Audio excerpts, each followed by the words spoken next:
세계에는 한국인들보다 한국을 더 사랑하는 사람들이 있습니다. 하버드 출신 마크 피터슨 교수, UCLA의 존 던컨 교수, 에드워드 슐츠 미국 하워이드 교수, 오드 아르네 베스타 교수. 모두 한국이라는 나라에 심취해 한국학에 빠져든 학자들입니다. 그들이 한국학을 연구한 기간만 해도 상당한데요. 특히 마크 피터슨 교수와 존 던컨 교수는 이렇게 주장했습니다. 한국인들의 생각보다 한국의 역사는 훨씬 훌륭하며 그 역사를 계승한 한국인들은 아주 대단한 민족이라는 것입니다. 하지만 대부분의 한국인들은 과거에 한국이 약해서 외세로부터 많은 침략을 당했던 것으로 알고 있습니다. 이런 잘못된 인식을 타파하기 위해서 한국학 교수들이 나섰습니다. 몇 년 전 마크 피터슨 교수는 한국이 세계에서 최초이자 최고인 것에 대해 강연한 적이 있습니다. 금속 활자가 처음 만들어진 나라가 바로 한국이고 이것이 교육의 발전으로 이어졌고 결국에는 사회의 발전으로까지 이어진다고 말했죠. 하지만 그의 강연에서 가장 중요한 것은 한국 정치의 안정성이었습니다. 마크 피터슨 교수는 과거에 오래 유지되었던 한국의 왕조를 들며 이에 대해 자세히 설명했죠. 그의 주장에 따르면 보통의 왕조는 수명이 250년 정도 된다고 합니다. 이집트, 유럽, 일본, 어느 왕도를 봐도 그런데 한국만은 예외였습니다. 한국에는 1000년, 500년의 왕조들이 있었던 것입니다. 그 말인즉슨 역사 속에서 한국이 거의 대부분의 침략을 막아냈다는 것이었죠. 존 던컨 교수 또한 이와 비슷한 내용으로 강연을 했었습니다. 그는 중국에서 27개 왕조가 갈아치워지는 동안 한국에서는 오직 7개의 왕조만이 나타났다 사라졌을 뿐이라고 말했죠. 유럽에서도 또한 중세시대의 한 나라가 100년에서 200년 이어진 경우가 태반이었습니다. 그런데 한국은 500년, 1000년까지 존속했습니다. 이것은 한국의 왕조들이 다른 왕조나 나라보다 훨씬 견고하고 강력했음을 증명하는 것이죠. 그만큼 우리 민족은 외세의 침략을 잘 물리쳐왔습니다. 한국의 우수성에 대해 강연한 인물은 또 있었습니다. 오늘은 이민진 작가를 소개해드릴 텐데요. 책 파친코를 집필한 작가로도 유명하죠. 그는 과거의 강연에서 한국이 유독 외세에 잦은 침략을 당한 이유에 대해 지리적 위치를 든 적이 있는데요. 뿐만 아니라 일본에 살면서 심각한 차별을 당해온 제1동포들에 대해서도 이야기하며 일본이 얼마나 한국에 심한 짓을 해오고 있는지를 낱낱이 밝히기도 했죠. 그는 가난한 이민자의 딸임에도 불구하고 예일대를 졸업하고 로스쿨에서 법학 학위를 받았고 로펌에서 변호사로 일한 경력이 있습니다. 이민진 작가는 파친코를 통해 제1교포들이 일본에서 겪는 멸시, 차별, 그 속의 처절한 삶을 고발했습니다. 이 책으로 명성을 떨치게 된 이민진 작가는 온갖 강연에 초청되어 한국과 한국의 뼈아픈 역사 알리기에 마음을 다했는데요. 오늘은 그가 일제 침략으로 고통받았던 한국인들에 대해 강연하는 모습을 보시겠습니다.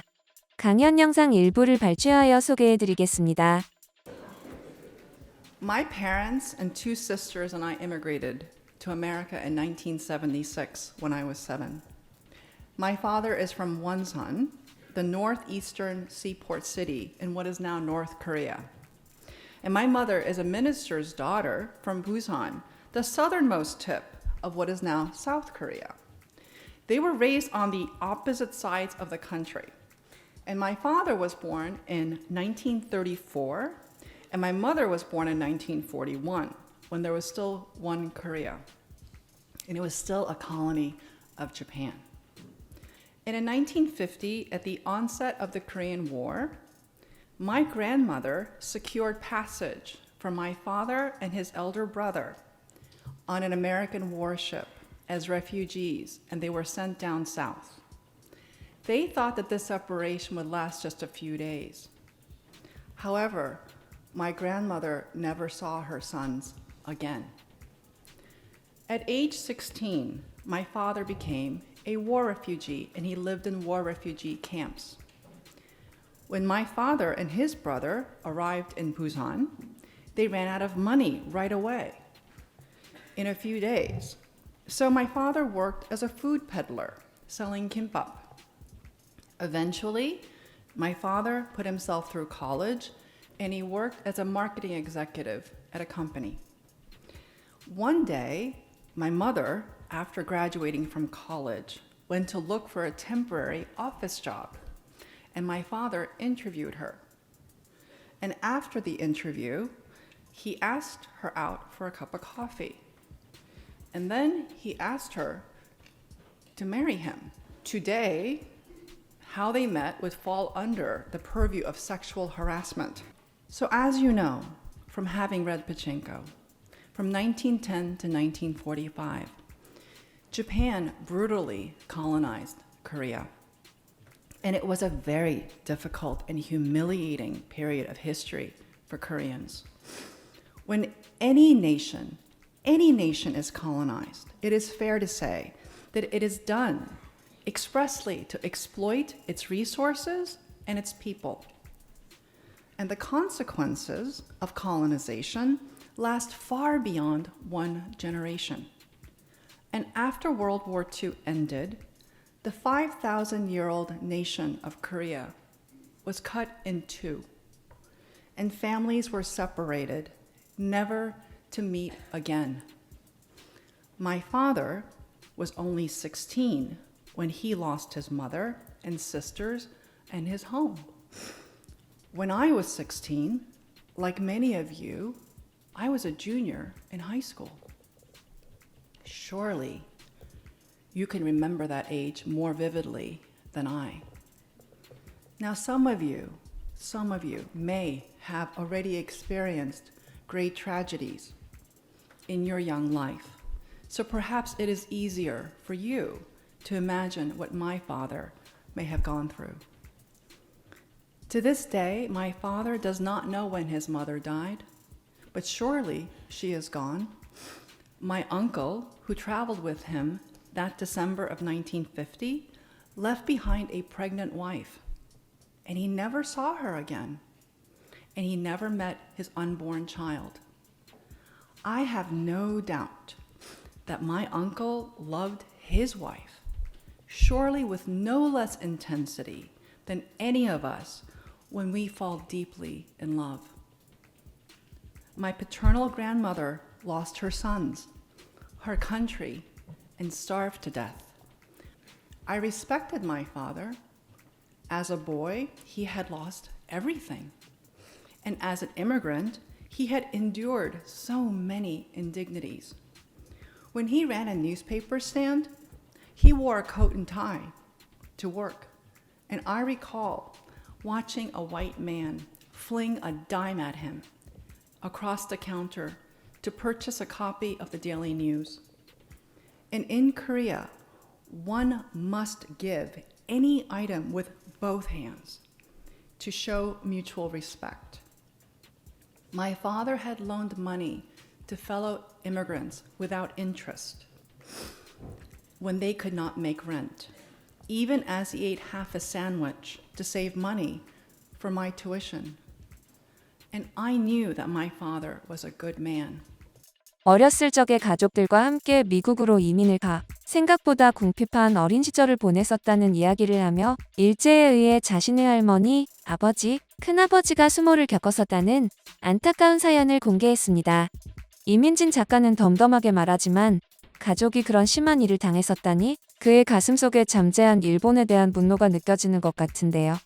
그로 인해 파친코가 세상에 나와 일본인들의 실체를 만천하에 드러낼 수 있었습니다. 파친코는 뉴욕타임스, USA 투데이, BBC 등에서 2017년 올해의 책 10으로 선정되었고 전미도서상 픽션 부문에서 최종 후보까지 오른 가공할 만한 작품이 되었습니다.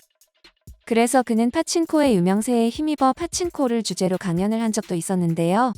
파친코에 대한 이야기를 모두 마친 뒤 질의응답 시간에 일본인 학생을 만나 일본에 대한 자신의 견해를 밝히기도 했습니다. Hi, my name is Leah. I'm originally from Japan. I was born and raised in Tokyo. My father is a Colombian immigrant who grew up in Queens. And my mother is a second-generation Zainichi Korean. So when I started reading your book, admittedly, I'm only about a third of the way through Pachinko. Colombia appears in that book. I'm sorry? Colombia appears in the book. I'm excited to get to that part. I'm sorry I haven't gotten there yet. I'm excited for you. So one of the first things I thought about like 3 pages in was like the people who need to read this are Japanese people. Should be one of the main audiences, who don't see Koreans as human. I feel like them being able to kind of experience this book and relate to characters that they may not see as someone that's relatable to them. I think that's really important. But what do you think is the main message that Japanese, non-Zainichi Koreans, but Japanese folks, what message should they be getting from your lectures, your works of writing? How can we bridge that gap between Japanese and Zainichi Koreans through fictional writing? Oh, Leah. But I think that being didactic doesn't seem to work. And I think that forgiveness is a difficult thing. It's difficult for everybody, especially for those of us who've been injured and for those of us who injure. So again, I'm saying something that's very Christian. Whether or not people like that, I don't know. You know what I mean? Because I'm really angry about a lot of things. So sometimes I'm not in a position to forgive. I'm still mad. But I tend to work it out through my drama, but in terms of a message, I don't think I have a message about the Japanese. I do think that what I have tried to do is to be honest about the history. And that's the reason why I do so much homework. 이민진 작가는 미국의 한 방송에서 이런 말을 했습니다. 저는 제가 한국인인 것을 좋아합니다.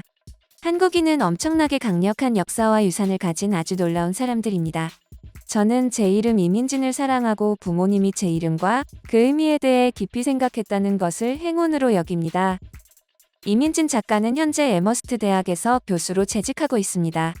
미국 사회에 상당한 영향을 미치는 이민진 작가가 앞으로도 일본의 창피한 민낯을 공개함과 동시에 한국과 한국의 민족성에 대해 널리 알려주었으면 합니다.